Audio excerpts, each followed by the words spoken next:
pasok na natin si Elaine Fulgencio. Phoner lang siya, mukhang pabalik na si Elaine, ano? Oo. Galing doon sa kanyang pagdidestino doon sa mission nga po ng atin ito.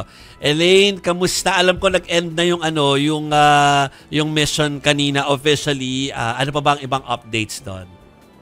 Yes, Jovi, ligtas nang nakabalik sa Subic Fishport yung mga volunteer ng atin ito civilian supply mission na mula sa west of Philippine Sea. Kaninang alauna ng madaling araw nakarating na sila dito sa Subic Fishport and sinalubong sila ng mga kababayan din natin, mga kaibigan, anak nila na talagang sumuporta din sa mission na ito ng atin ito.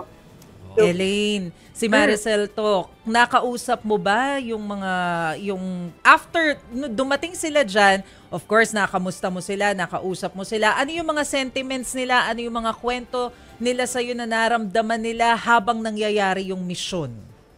Alam mo, mas parang iisa lang yung sagot nila nung tinanong natin sila tungkol sa kanilang experience, mixed emotions. Kasi talagang, syempre, may halo daw na kaba. At the same time, talagang sobrang fulfilling, masaya na naitawid nila, nairaos nila yung kanilang mission, which is makapagbigay nga ng ayuda, tulong dito sa mga mangingisdang Pinoy.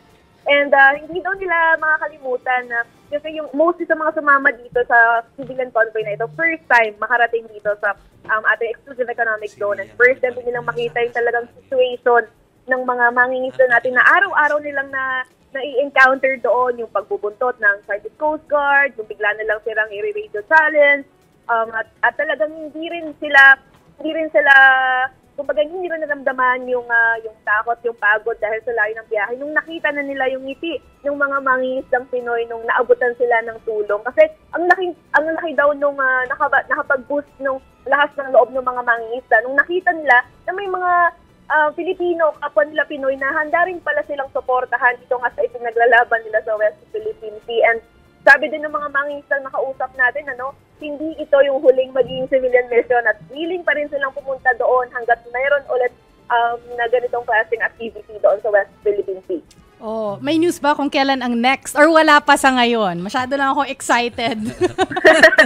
Sticky, natanong din natin yan kasi ang dami rin nagtatanong what's next, di ba? Kasi isang malaking first time nga daw na nagkaroon ng ganito haraming civilian na pumunta, even yung mga maliliit na bangka na ginamit ng mga fisher folk natin na sabay-sabay nagrekata, naglayag dito sa ating exclusive economic zone. And ang sabi nila, may mga future plans. And syempre, aside dun sa paglalagay ng mga symbolic marker, yung boya, ang next naman na gusto nilang tutukan is yung paglalagay naman ng mga payaw sa ating ECD. Kasi malaking tulong to dun sa mga mangingisda natin. Dito yung ginagamit nilang artificial reef, lalo na kasi di ba hindi naman na sila talaga nakakapasok sa mismong Panatag Shoal. So, ang ginagawa na lang nila ito, naglalagay ng mga payaw para doon mangislog yung mga isda. So, yun daw yung next na target ng atin ito, Sana makapaglagay daw sila ng mga payaw din para makadagdag doon sa mga fishing ground ng mga mangingisdang Pinoy.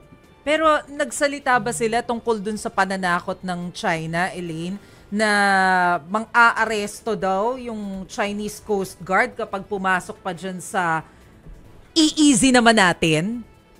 Oo nga, kasi recently lang yan inilabas, And ang sabi lang naman ng atin ito tungkol dito is talagang ipagpapatuloy nila na ipaglaban yung right sa mapayapang paraan. So, and ayon din noon sa isang nakausap natin na security expert, parang contradicting nga daw to kasi bakit mahuhuliin yung mga Pilipino sa sarili nilang teritoryo.